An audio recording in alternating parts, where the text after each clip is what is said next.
When parents help their children, people call it duty. When children help their parents, people call it gratitude. But when parents have helped all their lives, and at a Thanksgiving dinner, someone humiliates you, calls you an old cheap salesman, and your own child cannot utter a single word to defend you, then that is not silence. That is betrayal.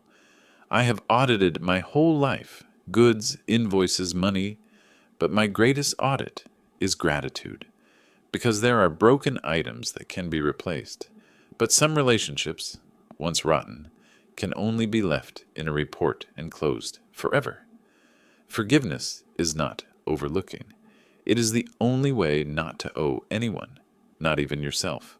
If you have ever been hurt by your own family, but still believe that kindness is not weakness, stay. Because this story will show you, true justice does not need noise. It only needs a heart calm enough to hear it. The night shift ended later than usual. The fluorescent lights in the frozen section still flickered, reflecting on the damp concrete floor. I pulled the cold storage door open. A wave of chill air rushed out with the smell of plastic, wrapping paper, and faintly of warm pumpkin pie that a new employee had forgotten to store. I held the inventory sheet, checking each line. Frozen pies, 42. Spoiled goods, 2.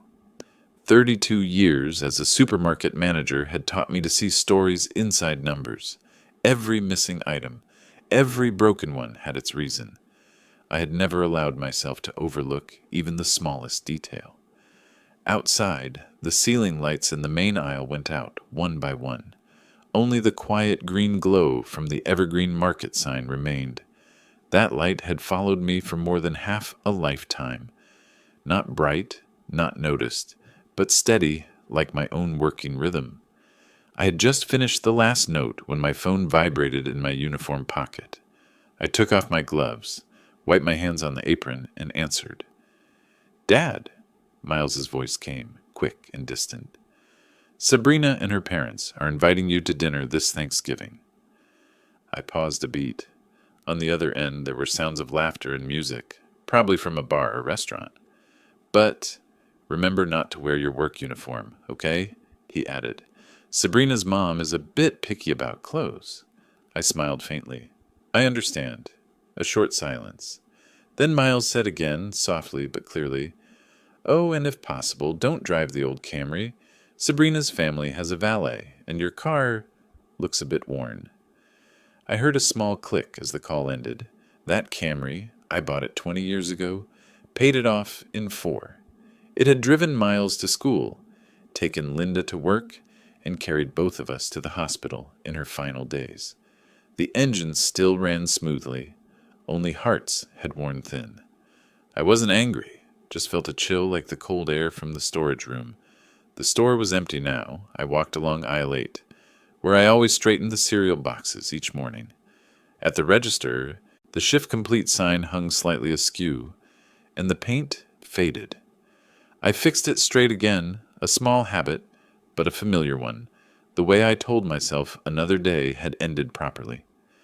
Back in the small second-floor apartment behind the store, I brewed a cup of black tea. The desk lamp cast light on the photo on the wall. Linda, hair tied neatly, smiling while holding a tray of freshly baked pies. We had once worked the morning shift together, saving every dollar for Miles's tuition.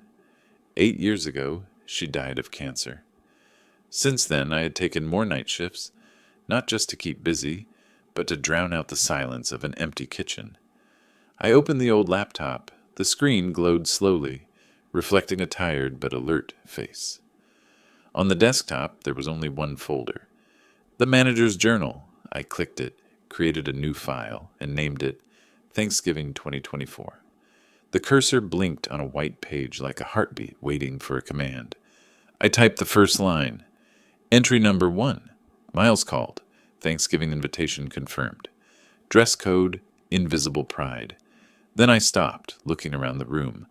On the table were piles of bills. Electricity, water, tuition, insurance, wedding expenses. All the things I had paid for my son without ever mentioning. One sheet still bore a coffee stain, Miles's second-year college tuition. That day, Linda had been hospitalized, and I had signed the check while managing a shift. I picked up that paper, and the ink of my signature faded over time. A weary but steady signature. For 32 years, I had audited inventory, but tonight I realized what I needed to audit was not in the store ledger. I whispered, like reading a daily report, voice calm and firm. Let's audit gratitude. I woke up at 5 in the morning, as I did every day before the alarm even rang. It was the old habit of someone who once had to open the store by himself, waking up 30 minutes earlier than everyone else to fix whatever might go wrong. I put on a thin jacket, walked across the dew-wet parking lot, coffee cup in hand, black with no sugar. The glass door of Evergreen Market reflected my face, older than I remembered. Every time I turned the key in the lock, I felt the same thing. Calm. Order, as if the world outside might still be chaotic somewhere, but behind this door, I could still control something. Inside, the air was cold and quiet. I switched on the first row of lights, grabbed the clipboard, and checked the delivery logs. 7 crates from Cisco, 2 from local produce. I signed the receipt, inspected 1 cracked egg carton, and noted damaged 6 units. The scratching sound of the pen on paper was the familiar heartbeat of the store. When I was young, I thought I would only do this job for a few years. But life has a way of stretching temporary into 3 decades. Now, I don't think that's bad.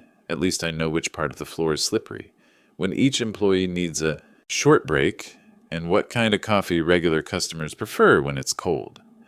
I live in a small apartment on the 2nd floor, right behind the storage room. It's not luxurious, but tidy enough that I don't need anyone's help. Every evening I cook a simple meal, a portion of roasted chicken, mashed potatoes, and steamed vegetables. When I'm lazy, I just reheat a discounted canned soup from my own store. I still read the paper every morning. The Oregonian arrives on time like an old friend. People call me stingy. In truth, I just live with discipline. What you need for peace is order, not comfort. People don't know, or maybe no one ever noticed, that in the drawer of my old office desk, I keep a file labeled Huxley Trust. Nothing fancy, just the statement of my 401k shares I started contributing to in 1994, a few certificates of deposit, and an index investment account I opened after Linda died. I never speculated or followed news tips. I just contributed steadily to the S&P 500 fund each month, reinvested the dividends, and let time do the rest. 30 years is long enough to turn sweat money into a number exceeding $2 million. No one knows that, not even Miles. All the paperwork goes to a private P.O. box in Cedar Hill. Only my lawyer, Vernon Price, and I know that address. When HR asked about my investment profile, I selected minimal living for mental health, a reasonable excuse that no one questioned. To coworkers, I was just the middle-aged man who ate cheese sandwiches for lunch, drove an old silver Camry, and lived in a cheap second-floor apartment. None of them could imagine that the man auditing milk cartons was worth as much as the entire supermarket itself. That silence was a choice, not a coincidence. I had seen too many people change their tone once they heard the number in someone else's account. I didn't need that, especially not from my own son. Miles grew up never lacking anything, but I wanted to know, if he had none of my money, could he still stand on his own? And for the past 8 years, as he and Sabrina lived in the house I bought back when Linda was alive, I stayed silent to see what comfort would teach them. Around 7, the morning shift staff began to arrive. I greeted each one, picked up a fallen milk carton, and helped them open the main doors. The early sun filtered through the glass, reflecting on the open sign I had just flipped. Another day began, peaceful, on time, no different from hundreds before. At noon, during break, I checked my phone for news. On social media, a post from Sabrina appeared. A photo of her standing beside my son, wearing a white dress, with the Lowe family mansion behind them. The caption read, "Dinner at the Lowe's, my husband's success story." I looked at Miles's confident smile and gleaming eyes. I remembered the day he stood in the store as a boy and said, "Someday I'll work somewhere that doesn't smell like frozen fish." Maybe he truly achieved that. I opened my laptop and added a new line to the manager's journal. Entry number 2. Success is loud. Gratitude whispers. I paused, glancing through the small office window. Outside, trucks were unloading, horns echoing steadily. On the desk, the retirement voucher still lay sealed in its envelope. It had arrived 6 months ago, a reward for more than 30 years of service. I hadn't used it and had no intention to, not yet. One day, when everything was properly audited, maybe I would open it. I reached to close the journal, turned off the office light, leaving only the flickering glow from a price scanner in the distance. I looked once more at the envelope and thought to myself, not everyone deserves to rest just because they say they've tried. Then I left the room, the sound of the door locking behind me, a sound I always heard as a goodnight wish from an old friend. I arrived at the Lowe's house exactly at 7 in the evening. The sloped driveway was covered in dry leaves, and the yellow lights stretched in long streaks over the damp asphalt. I parked the silver Camry at the far end, away from the entrance, as Miles had told me, and carried with me a warm pumpkin pie I had bought from the store, the same kind I always put on Thanksgiving promotion for regulars. On top of the pie, I had written in chocolate, "Happy Thanksgiving." The door opened, and the scent of polished wood and perfume filled the air. The dining room was laid with white linen, and crystal glasses lined up like chess pieces. The chandelier poured down a soft light, enough to see the letter L engraved on every silver fork.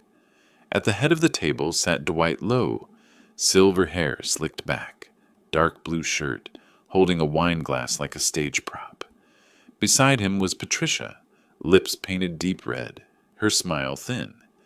Sabrina and Miles sat together midway down the table, her hand resting on his arm like a mark of ownership.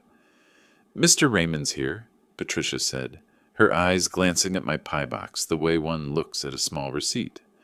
"Just put that in the fridge," she told the maid. "We'll see later." I nodded. The pie disappeared through the kitchen door, as light as an item quietly taken off a shelf because no one wanted it. My chair was a folding one. It didn't match the rest. It was lower than the table by about 2 inches. When I sat, the edge of the tablecloth almost touched my chin. I straightened my back and smiled as if it were normal, the kind of thing my job had taught me. Sometimes the most abnormal things should be treated as normal, just to see who loses patience first. Dwight lifted his glass, the red wine glowing on his face. "So, you manage a supermarket?" he asked lazily. "That job must be simple, huh? If I had to stand in a place full of fish smell and groceries, I'd never last a week." Patricia joined in, half sympathetic, half mocking. "But stable work is good too, Raymond. After all, I suppose it gives you some kind of peace of mind, right?" I set my glass of water down, keeping my voice steady. "It's honest work, and it keeps the lights on in my house." Dwight chuckled, leaning back. "Keeps the lights on? That's rich. At your age, people talk about investments, not electric bills. 32 years managing a supermarket and still not promoted to owner." Patricia tilted her head, her tone sweet as syrup. "There must be some kind of retirement plan there, right, Raymond?" "Retail. I hear it's tiring and low paid," I replied. "I have my own plan." Dwight clicked his tongue, his voice laced with mock sympathy. "I admire you, really. Working for others all your life and still being proud of it. By the way, Sabrina mentioned you two are buying a second house in Beaverton. The down payment's what? Around $160,000, right?" Miles nodded faintly, avoiding my gaze. Dwight raised his eyebrows. "So do you plan to contribute something, Raymond? After all, you're the groom's father. Or do you need more time to save up?" Patricia laughed softly, covering her mouth. "Dwight, stop. I'm sure Raymond's still saving. Supermarket jobs don't exactly pay much." The air around the table tightened. Dwight's wine glass turned slowly in his hand, the light sweeping across the table like a thin blade. Finally, he spoke again, in the tone of someone granting a favor. "Tell you what, let's make it simple. Patricia and I will handle the entire down payment. Consider it a gift from a family that truly can't afford it."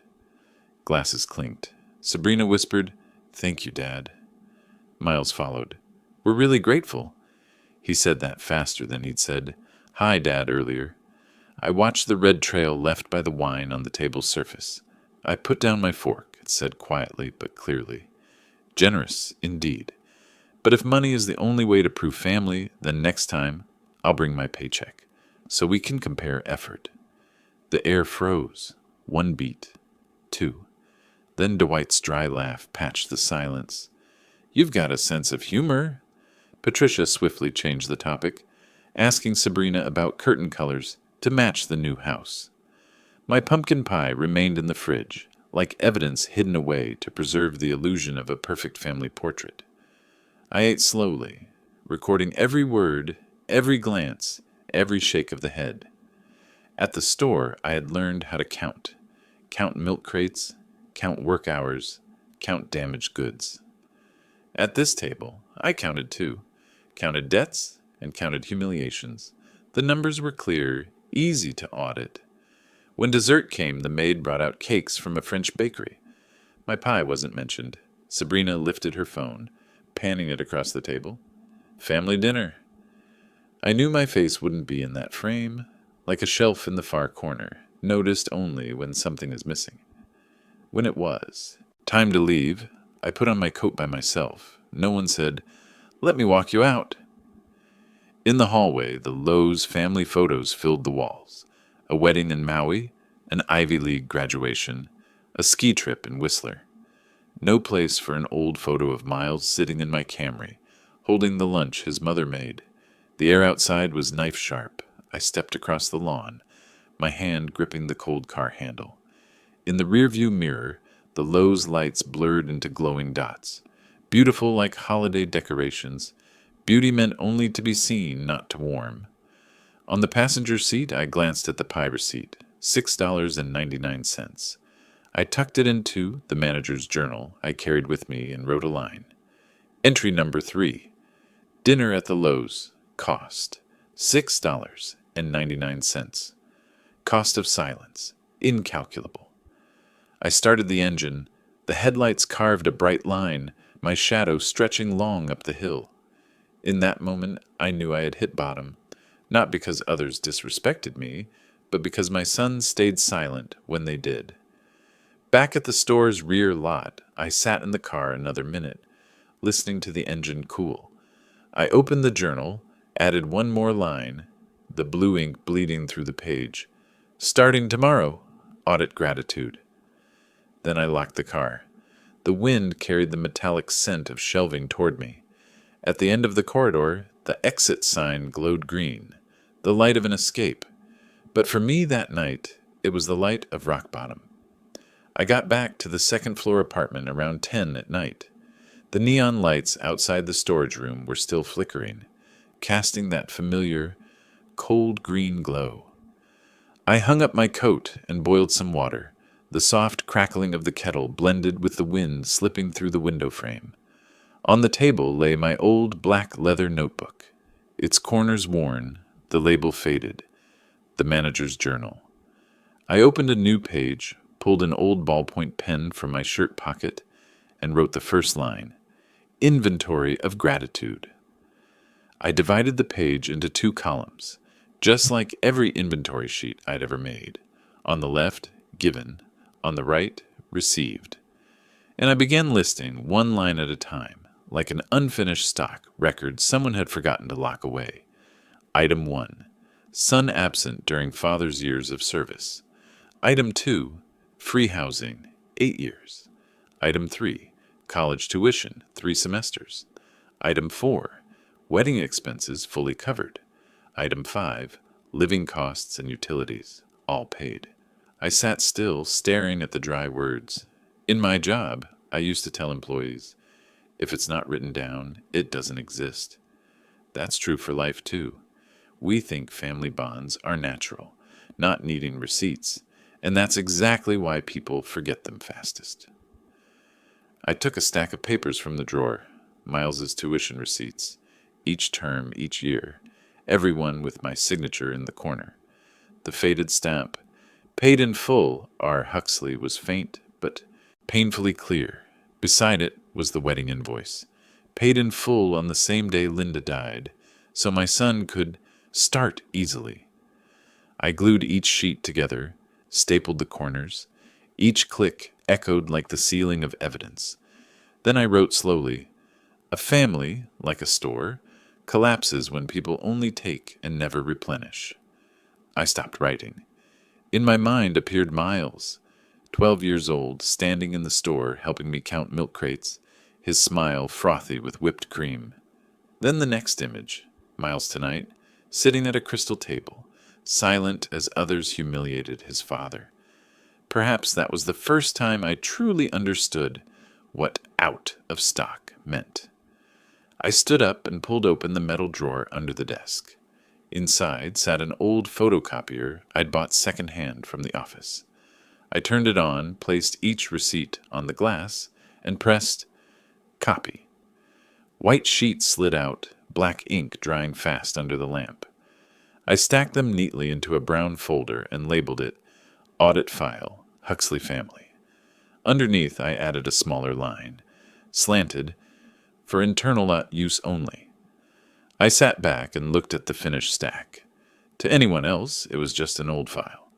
To me, it was the ledger of gratitude, where every emotional debt was recorded clearly, without bitterness, without complaint, only truth and numbers. I switched on the neon desk lamp. Its cold white light reflected off the first page, gleaming like metal. I touched my pen to the words "Inventory of Gratitude" once more, then nodded gently. That light was cold, but honest, like the light of justice.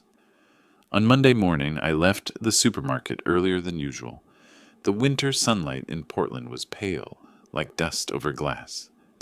I drove the silver Camry along Powell Boulevard and stopped in front of a red brick building where attorney Vernon Price's office was located. He was an old regular of mine, used to buy coffee and sandwiches every morning on his way to work. 15 years had passed since we last met, but his voice on the phone was still warm. "Come by, Ray. It's time you had a new plan."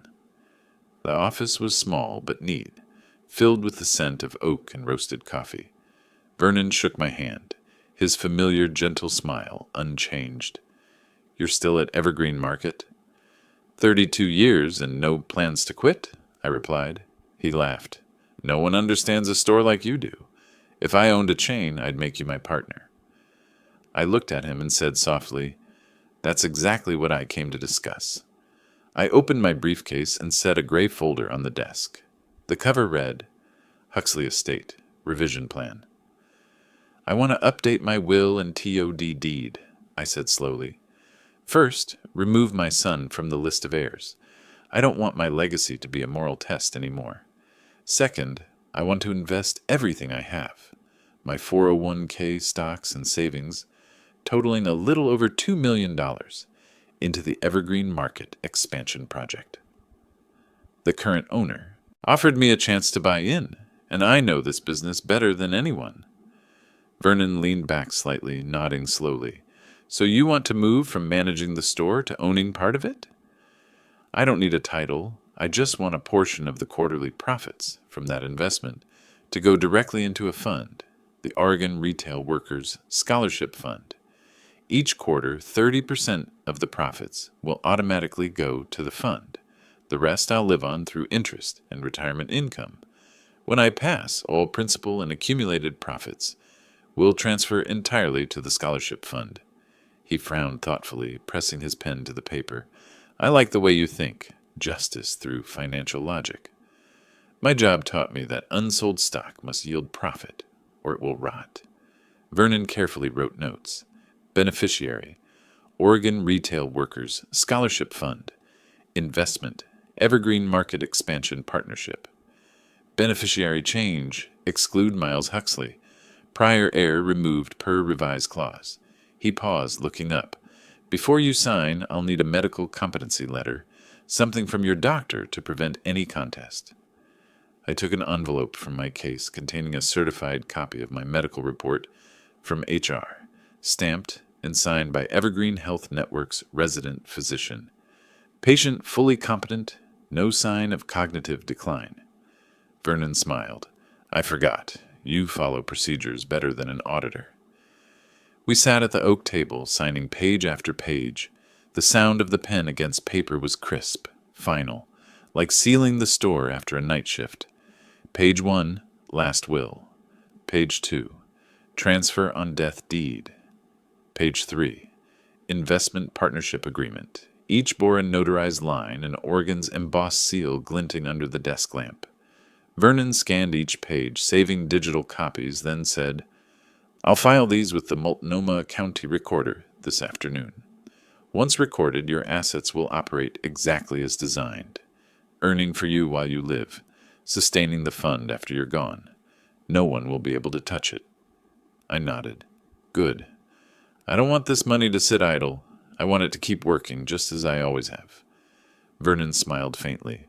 You're truly the only man I know who can turn a supermarket into a moral legacy. Then he added, half joking, Once this is filed, no one will be able to restock your estate again. I chuckled, and no one will be able to audit it for me either. I signed the last page. He stamped it red and shook my hand. Ray, he said quietly, this isn't just a financial plan. It's a lesson in dignity. I packed the documents back into my briefcase and looked out the window. A light rain was falling over Portland, the streetlights reflecting on wet asphalt like lines on an audit report. I opened my umbrella and stepped into the cold drizzle, the drops touching my hand like numbers closing their accounts. My plan wasn't revenge. It was how I would audit justice, with patience, and with the very craft they once looked down on. The next afternoon, Portland was still soaked from the night's rain. I carried the gray briefcase and stepped into Evergreen Notary, a small office on the corner of Morrison Street. The room was lined with oak panels, and the scent of coffee and fresh paper mixed together like the familiar smell of an accounting desk at the end of the day. Behind the counter sat Mrs. Esther Malone, a notary public with more than 30 years of experience, a longtime customer of my store. Good afternoon, Mr. Huxley, she said, her voice both warm and steady. Vernon sent over the documents. I just need to add my seal for everything to be legally binding. I set the briefcase on the table and untied the silk ribbon. The thick stack of papers bore the printed heading, Huxley Estate, Final Revision. She put on her glasses, skimmed through the pages, and nodded. Everything's in order. We need your signature and the final seal. I took out a blue ballpoint pen, the lettering nearly worn off. On its side, the faded words read, Store Manager, 1992. That pen had followed me through decades, across countless inventories and night shifts. I held it firmly, drew a slow breath, and signed my name on each page. The sound of the pen against dry paper was clean and decisive, like a price tag being stamped on the last item of the day. Mrs. Esther placed the documents into the steel embosser. The sound of the metal press came deep and heavy, marking the raised red seal that read, Evergreen Notary, State of Oregon, Seal of Integrity. The sound sent a shiver through me. It felt like the final register closing after the last shift. I smiled faintly to myself and thought, so the ledger is closed. On the first page, the final line of the new will stood clearly, to allocate all assets to the Oregon Retail Workers Scholarship Fund in support of children of retail and service employees. Mrs. Esther looked up and asked softly, Would you like to make a verbal statement to include in the notarial record? I nodded, speaking slowly but firmly. I've spent 30 years serving others. Now it's time for the money I earned to serve them. She set down her pen, smiling kindly. Not many people know how to turn a lifetime of labor into a decent legacy, Mr. Huxley, but you've done it. I closed the briefcase and stood up.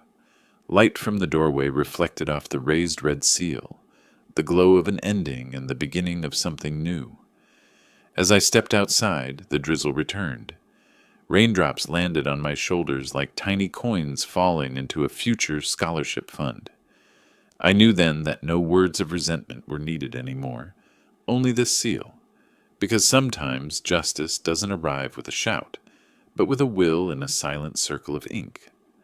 The small cafe sat on the corner of Belmont Street, where Portland's winter mornings were steeped in the smell of espresso and toasted waffles.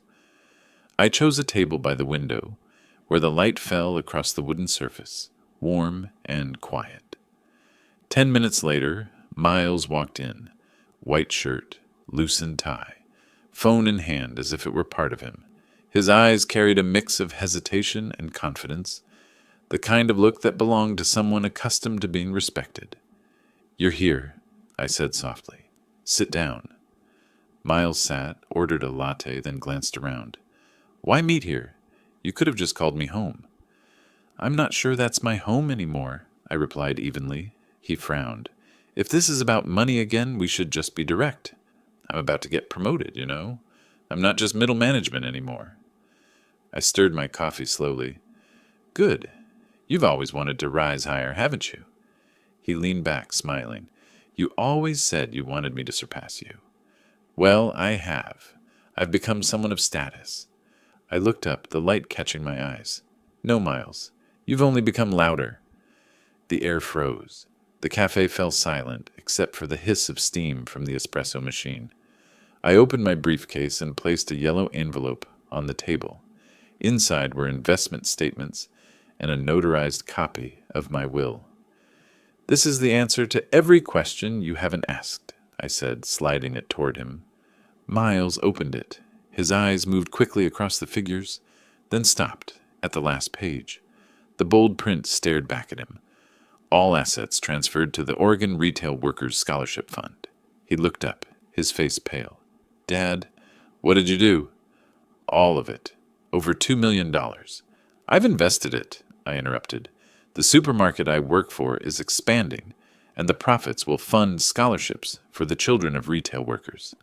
The same kind of people you once called lower class." Miles's phone buzzed. On the screen flashed, "Sabrina." He hesitated, then answered. I could hear her voice clearly through the speaker. Sharp, high, furious. "Miles! Vernon just called me. What on earth did your father do?" Miles's voice faltered. "I just found out. He's moved all of it." "All of it? That's $2 million, Miles. Do you realize we still have to pay off the Beaverton house? What is he doing? Trying to humiliate me in front of my parents." I could hear her ragged breathing and the faint clink of a wineglass hitting the table. Vernon's office assistant used to be Sabrina's classmate. She got the news fast, especially when people think they have a claim on someone else's assets. "He's what? He gave it all away," her voice cracked through the phone. "To some charity? Retail workers? Are you insane for letting this happen?" Miles looked at me, his face drained, his hand gripping the phone as if trying to strangle the sound. "You can? Hang up, Miles," I said quietly. "People only shout when they're afraid of losing what they never truly valued." He ended the call slowly, head bowed, avoiding my eyes. Between us, the envelope lay open, the notarized pages glinting in the afternoon light. I spoke softly, like reading the final line of an audit. "I manage a store, Miles, not to sell groceries, but to understand the empty spaces inside people." Miles said nothing. His lips moved, but no words came. Light from the window slid across the table, glinting off the red seal on the notarized page. I closed my briefcase and stood, my voice calm but cold. "You once thought your life plan was perfect, but the real blueprint isn't drawn on a desk. It's in how you treat people." I looked at him one last time and said the final line. "A blueprint can change, Miles, but character cannot." I turned and walked out, leaving the envelope and his vacant stare amid the scent of coffee and the clink of porcelain. Outside, Portland drizzled softly, the streetlights reflecting on wet pavement, like numbers waiting to be closed in a ledger. 3 weeks after the cafe meeting, I received a sealed envelope from the Multnomah County Court. The bold heading read, "Petition for protective proceeding, appointment of conservator, alleged lack of capacity, filed by Miles Huxley. The petitioner, my son. The legal representative, Dwight Lowe and Associates." I sat in the small office behind the supermarket, the petition in my hand, staring through the frosted glass. The first snow of the season was falling. Out on the floor, employees were labeling a new shipment of coffee. The smell of roasted beans mixed with printer ink and receipt paper, the familiar scent of mid-month inventory. I exhaled slowly. They would never understand that auditing wasn't just for merchandise. On the day of the hearing, Portland was gray and cold. I wore my old Navy suit and carried a black briefcase. In the courthouse hallway, Miles stood beside Dwight and their attorney, a silver-haired man in an expensive suit, the confident face of someone who believed money could define reason.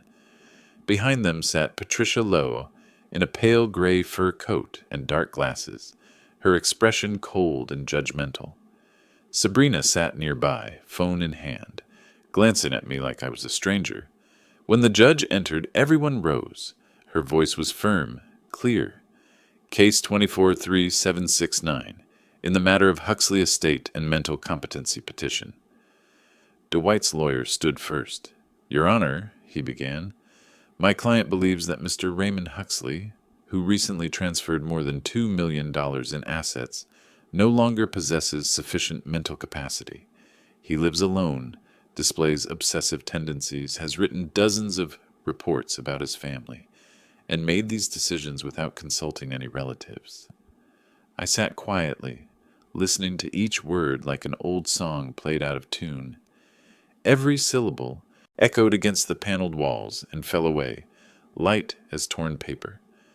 Across the gallery, a few reporters scribbled notes, camera shutters clicking softly but sharp enough to pierce the silence, stretched tight as a wire. My attorney, Vernon Price, rose calmly.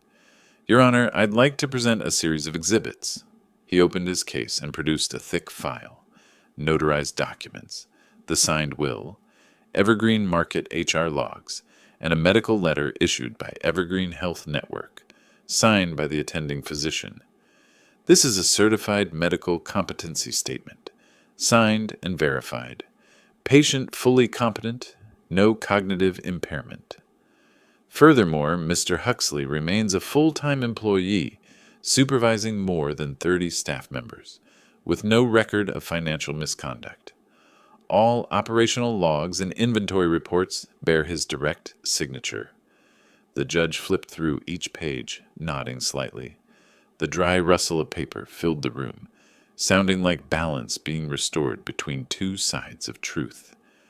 Cold light from the window slid across the wooden desk, glinting off her glasses as though she were peering straight through everyone in the room. Dwight leaned toward his attorney, whispering urgently. Patricia clasped her hands, trying to look composed, though her eyes behind the glasses flickered with unease. Sabrina sat frozen, gripping her phone until her knuckles turned white. Vernon handed over another file. "This is the investment agreement for the Evergreen Market Expansion Partnership, verified by the chain's owner. The Oregon Retail Workers Scholarship Fund has been officially registered with the Oregon Department of Justice, completely lawful." The opposing counsel muttered a weak objection, citing unusual decision-making. Vernon replied smoothly, "Unusual doesn't mean unfit.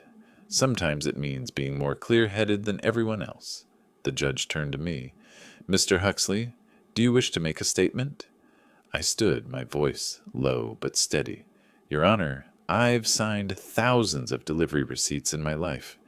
Each one served a purpose, to confirm that something arrived where it was meant to go.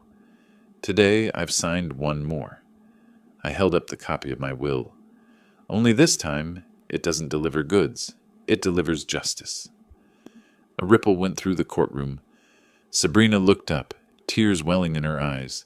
Dwight's grip tightened on the chair rail, his lips pressed thin. No one spoke. Only the faint hum of the air vent filled the silence, cold and precise like truth itself.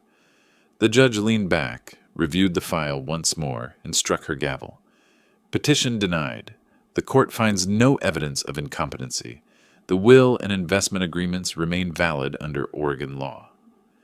The thud rang out, echoing louder than the wooden gavel, snuffing out the last traces of deceit in the room. The session ended like a cash register, printing its final line of the day. Dwight scowled and grasped Patricia's hand. She turned away, dodging the cameras gathering by the hall. Sabrina kept her head down, silent. Miles slumped forward, face buried in his hands, while Dwight's labored breathing was the only sound left in the emptied courtroom. I gathered my files, feeling lighter, as if finishing the last audit of my life. Outside, the cold wind brushed my face. I buttoned my coat and looked up at the misty Portland sky. In my mind, I heard my own words again, closing the ledger once and for all. I've served people for 30 years. Now it's time for justice to serve them. 3 weeks after the court hearing, Portland met the mid-March rain. I stood outside Vernon's law office, holding a document stamped with the words, effective date, March 15th, vacate by June 1st, the ink catching the light from his desk lamp. Where the owner's name was printed, it read, in bold, Owner, Raymond Huxley, recorded July 2001, Multnomah County Recorder's Office. I read it once more, then signed my name with my familiar blue pen, the line firm and final, like closing a late-night ledger. The house in Beaverton, where Miles and Sabrina had lived for 8 years, had once been mine. Linda and I bought it in the summer of 2001, when Miles was still in high school. After Linda died, I couldn't bring myself to sell it. I let my son and his wife live there. No lease, no rent. I once thought that was an act of love, but sometimes what we call kindness is just a contract with no expiration date. Until someone forgets it, began with gratitude. I handed the file to Vernon. He reviewed the title deed and property ledger carefully before saying, Under Oregon law, they're occupants, at will, not legal tenants. You have every right to reclaim the property with a 75-day notice. I nodded, signed, and watched the notary seal press down again. The words, effective date, March 15th, vacate by June 1st, glowing faintly under the desk light. That afternoon, I delivered the notice myself to the Beaverton house. The sky was gray, the trees bare, and the front yard still held last year's Thanksgiving decorations. The sign reading, Give Thanks, hung crooked, its string frayed. I rang the bell. Sabrina opened the door, her face draining of color when she saw me. What are you doing here? I came to settle an old account, I said, handing her the envelope. She tore it open, eyes darting across the first line before shouting, You can't throw us out. We've lived here for 8 years. I kept my tone even, pointing to the notarized note. Owner, R. Huxley, recorded July 2001. I never sold it. I never transferred the deed. You were guests. Miles appeared tense, looking between his wife and me. Dad, we were wrong. Please don't do this. We're still trying to close on the new Beaverton house, but the bank delayed the funding. If we get kicked out now, where are we supposed to go? I met his eyes, then glanced at the paper in his hand. Then go back to your generous father-in-law. He promised to help, didn't he? Go ask him to open another fund, or sell a few bottles from his private cellar. You admired them once. Now see if they'll take you in. Sabrina froze, her lips trembling, unable to speak. Dwight and Patricia, the same couple who once boasted about gifting $160,000 for the young family's future, had now become the only refuge left for them. I turned away without waiting for another word. Behind me, the sound of the door slamming and their hurried footsteps dissolved into the damp air. As I reached the sidewalk, a gust of wind tore down the Give Thanks sign. It fell onto the wet grass, face up. The word thanks smeared with mud until it nearly vanished.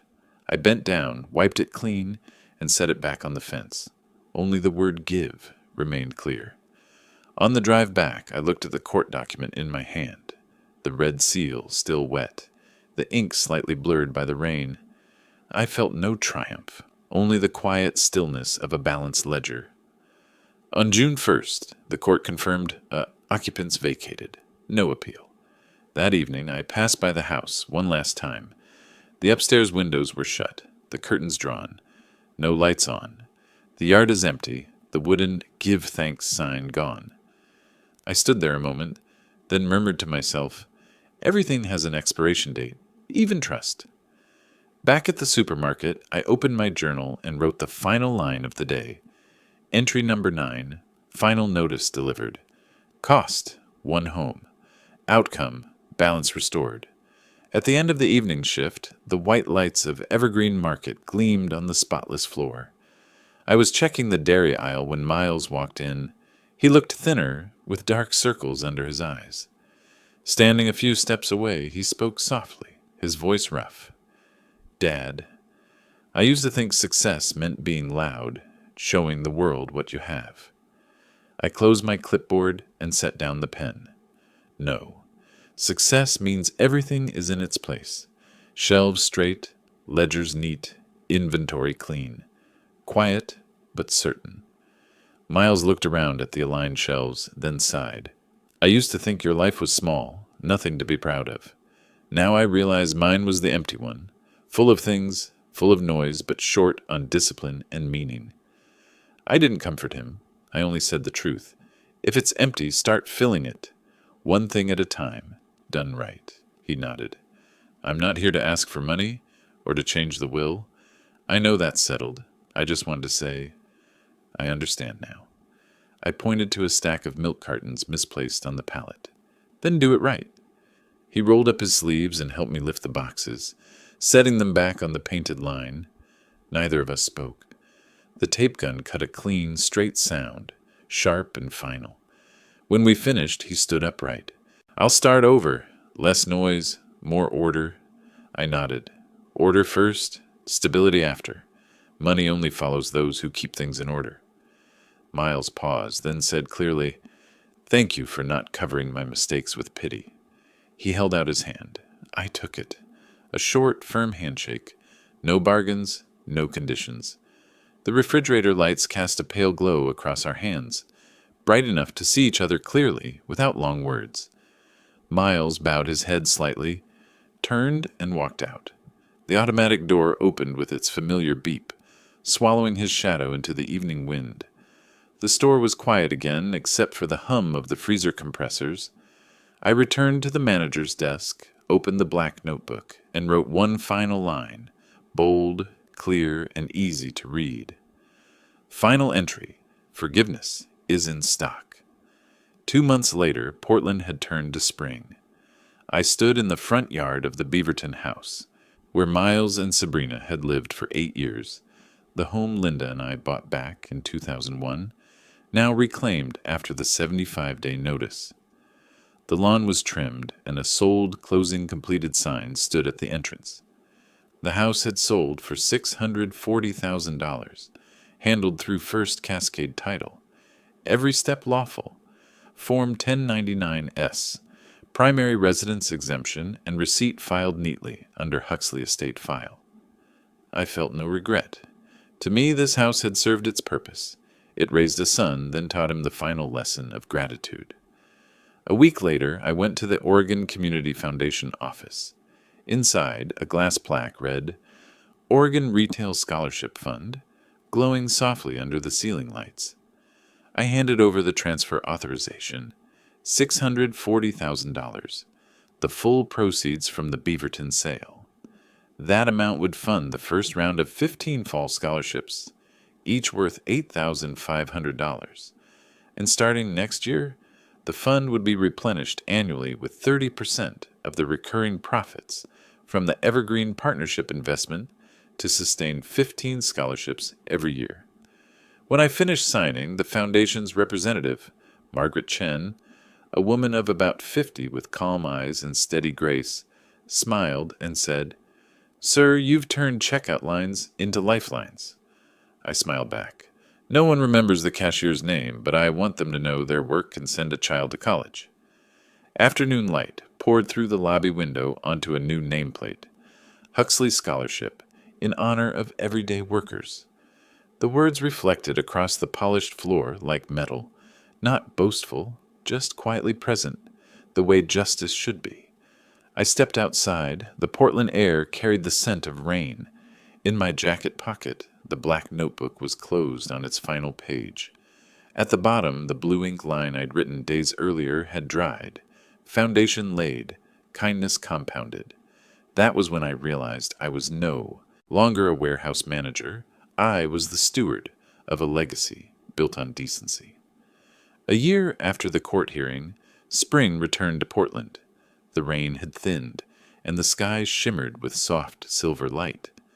I still worked at Evergreen Market, though no longer as a manager. I now train new employees, teaching them how to take inventory, read invoices, and most importantly, how to listen. Every morning I still arrived early, brewed coffee, and adjusted the discount board as I always had. But now I didn't count revenue. I counted the smiles when customers said, "Thank you, sir." The name tag on my chest still read R. Huxley, but beneath it, someone in HR had added a small blue strip. Oregon Retail Workers, Scholarship Fund, Mentor. I didn't ask who did it, but I knew it was Vernon. He still stopped by once a month with the foundation report. The words, 15 scholarships granted, printed bold and precise, like a perfectly balanced ledger. One afternoon, Margaret Chen, the foundation's representative, visited the store. She handed me a small envelope. Inside was a card with the foundation logo and a handwritten line. "Sir, you've turned checkout lines into lifelines." I stood in aisle 7, the same aisle where I'd once stuck discount labels for decades, reading that line again and again. "Checkout lines into lifelines," I smiled. Turns out nothing I did was small. If you do something long enough, it grows into something greater. That evening, driving home, I passed by the Beaverton house, where Miles and Sabrina had lived for 8 years. The house I reclaimed after the 75-day notice and sold last year to fund the scholarship. The front had changed. A "For Lease, Retail Use" sign hung on the porch. Maybe the new owner planned a cafe or a small shop. The windows glowed, reflecting my faint face in the glass. I paused, not angry, not sad, just feeling like a ledger drawer quietly closed. The family section now bore a clean checkmark. That night, back in my small second-floor apartment, the neon in the hallway flickered softly like a heartbeat I'd long grown used to. I opened the manager's journal, turned to the last page where final entry was waiting, and wrote, "Entry number 12, forgiveness stocked." Then beneath it, slowly and clearly, "I've audited it all. Goods, memories, and gratitude. Everything remains intact." I set the pen down and closed the book. Outside, Portland's nightlight spilled across the window, painting the wall with a pale blue hue, the color of legal seals, clean receipts, and quiet justice. In the silence, I heard the night clerk's footsteps, the slow descent of the rolling shutter, the lights dimming one by one, just like the years I'd lived, except now there was nothing left to record. Everything had been preserved, not in paperwork, but in how people had learned to treat each other with kindness. I'd spent a lifetime taking inventory of goods, receipts, and money. But the greatest inventory I ever made was of gratitude. Because some broken items can be replaced, but when a relationship rots, all you can do is file the report and close the ledger. Forgiveness isn't forgetting. It's the only way to owe no one, not even yourself. And if someone ever belittles you for being silent, remember, silence isn't weakness. It's the strength of those who know that order, decency, and character are the most enduring forms of justice. Justice doesn't need applause or flashing lights. Sometimes it lives in a small notebook where you write the final line, "Inventory complete, and my heart is at peace." If this story makes you believe that justice can arrive through kindness, without noise, then hit follow, turn on the notification bell, and comment your city, so I'll know there are still people who believe that silence isn't the end, but the beginning of justice.